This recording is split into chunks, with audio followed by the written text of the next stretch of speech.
हमारे सनातन या हिंदू धर्म से कितने कितने धर्म निकले सर? धर्म एक ही होता है। धर्म शब्द जानते कैसे बना? ध धातु से, जिसका अर्थ होता है धारण करना। धरती शब्द भी ध धातु से बना, वो धरती की तरह है। धरती नहीं बनती, धरती के ऊपर रास्ते बनते रहते हैं।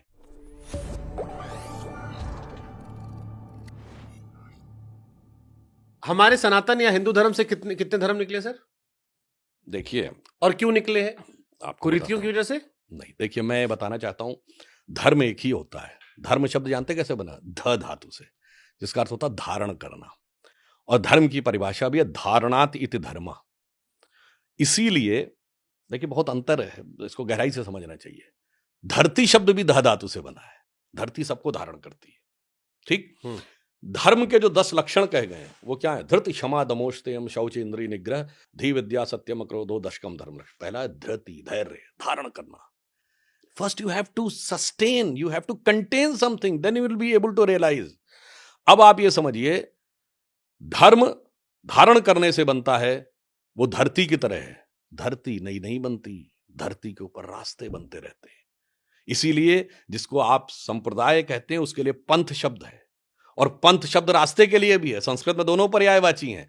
रास्ते धरती पे बनते रहते हैं, उनका एक डेस्टिनेशन होता है, उनकी एक पहचान होती है, उनकी एक लिमिटेशन होती है, उनकी एक एज होती है। बनते हैं, खत्म हो जाते हैं, फिर बनते हैं, खत्म हो जाते हैं। धरती यथावत रहती है। तो धर्म शाश्वत रहता है, पंथ मत संप्रदाय युगानुकूल परिस्थितियों के अनुसार बनते रहते हैं, उनके अंदर विकार आते रहते हैं, फिर उनके अंदर परिष्कार होता रहता है और समाप्त होकर उनके नए पंथ तो जैसे क्रिएट होते जैन, रहते हैं। बुद्ध, सिख, देखिए, इनको हिंदू धर्म से कहा जाता है कि ये तो हिंदू फैमिली का ही है। हाँ। इसमें कहीं किसी प्रकार का कोई वो नहीं है। और इवन आप ये भी देख लीजिए कि इन सारे ग्रंथों के जो मूल कनेक्शन है, सब एक दूसरे से कनेक्टेड है। मगर बड़ी मजेदार बात क्या है? बड़ी मजेदार बात यह है कि हम उस यथार्थ को समझने को तैयारी नहीं होते। अब मैं छोटी सी एक बात कहूं, जो लोग अलग आइडेंटिटी की बात कहते हैं, जब बात आती है ना कि माइनॉरिटी, तो जैन भी माइनॉरिटी है, बुद्धिस्ट भी माइनॉरिटी है। पूछना चाहता हूं, भारत के इतिहास में माइनॉरिटी अफेयर्स का मिनिस्टर कोई बुद्धिस्ट हुआ है? नहीं। सिर्फ आज मोदी जी की सरकार में है श्री किरण रिजिजू।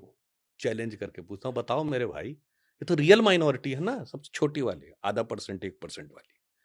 उससे मतलब नहीं है। माइनॉरिटी कमीशन का चेयरमैन कभी सिख हुआ है? अटल जी की सरकार के समय से हुए थे सरदार त्रिलोचन सिंह। चलिए, कभी किसी स्टेट में माइनॉरिटी कमीशन का चेयरमैन ईसाई को भी बनाया है? तो भाई साफ कहो ना कि मुझे माइनॉरिटी की चिंता नहीं है, मुझे एक समुदाय की चिंता, उसको लेकर मुझे बौद्ध, जैन सबका दुरुपयोग करना है इन शब्दों का, कि कैसे लड़ाने में प्रयोग हो। यही अंतर है। सामंजस्य नहीं ढूंढना है, लड़ाने के पॉइंट देखने कि कहां कहां पे लड़ाया जा सकता है। आपके फैंस बहुत सारे थे, क्योंकि आपके फैंस ज्यादा हैं। आमतौर पर नेताओं के इतने फैन नहीं होते, तो उन्होंने हमसे कहा कि 2 सवाल जरूर पूछेगा। एक, सुधांशु जी ने क्या किताब पढ़ी है? एक अब सब रटा है तो ये भी पता होगा। नहीं, देखिए बहुत समय नहीं मिलता राजनीति में रहते हुए, और बचपन से बहुत सारी चीजों में इंटरेस्ट था। फिर भी अंदाजन क्या किताब पढ़ ली होगी आपने? नहीं, बहुत किताबें नहीं पढ़ी हैं। कुछ किताबें पढ़ते हैं थोड़ा, तो उसको लेकर मेरे मन में किसी भी चीज को देखने में थोड़ा डेप्थ में जाने की टेंडेंसी ज्यादा है, तो पढ़ते हैं, फिर सोचते रहते हैं, तो इसलिए वो चीजें ज्यादा